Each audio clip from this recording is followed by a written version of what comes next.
Following the recent Supreme Court judgment that granted financial autonomy to local government councils, many states across the country have scheduled council elections to fill vacancies at the third tier of government. The rush to conduct the polls follows the Supreme Court ruling which ordered that funds belonging to the councils be paid directly into their accounts. However, exorbitant rates being charged by state electoral bodies for expression of interest and nomination forms appear to have made several people to express concern, with some saying this may encourage corruption at that level of governance. The report. In Jigawa State, for instance, the State Electoral Commission has fixed 5 million naira as fee for nomination forms for chairmanship positions and 2 million naira for councillorship candidates. For Kaduna, the forms will be gotten at the rate of 11 million naira and 2.2 million naira, while those of Adamawa will go for 10 million naira respectively. Stakeholders are voicing concerns about this and how it will affect the democratic system in the country.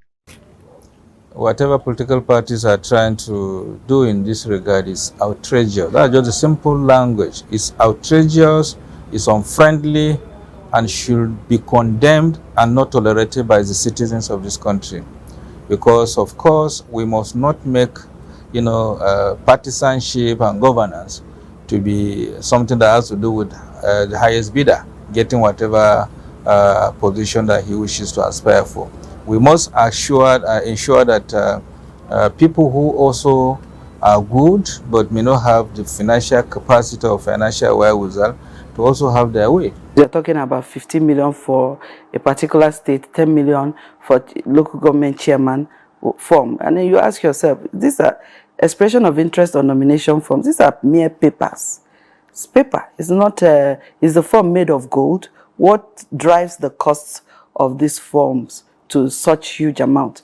Elections today that we have defined around money, that today we have defined around who you know, that we define around who is willing to support you, not on the basis of your competency, not on the basis of your understanding of the system, not on the basis of your alignment with your society. For many, the move is a direct attack on local government autonomy and the not too young to run bill passed during the former President Muhammadu Buhari's administration. It is not the parties. It is state government. It is state independent electoral commission. So it is unfortunate. It is barbaric. It is an aberration to the principle of democracy that some people have chosen to destroy.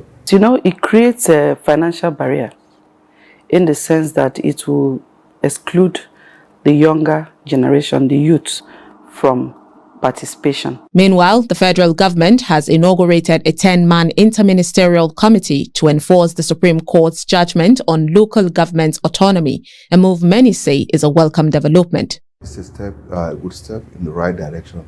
But if it is in a sane society, do you need any human being to enforce this? Do you need any committee to enforce this? Do you need somebody to coax you to do what is right? You swore the oath of allegiance. You swore to the Constitution that you will do what is right. You uphold the tenets of that Constitution. So why do you need anybody to push you to do that? This beautiful concept of allowing the young ones have a way and have a say should be tolerated, should be encouraged even.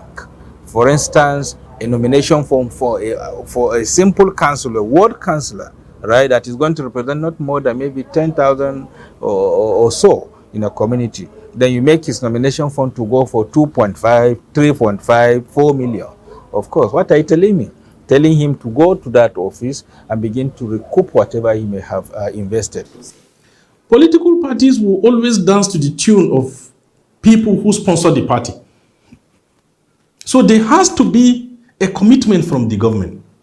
There has to be a commitment from INEC itself. With opposition parties threatening legal action against some of the fees for nomination, Nigerians are holding on to the hope for the country to be better, especially at the local level. Sumaya Abubakar, Trust TV News, Abuja.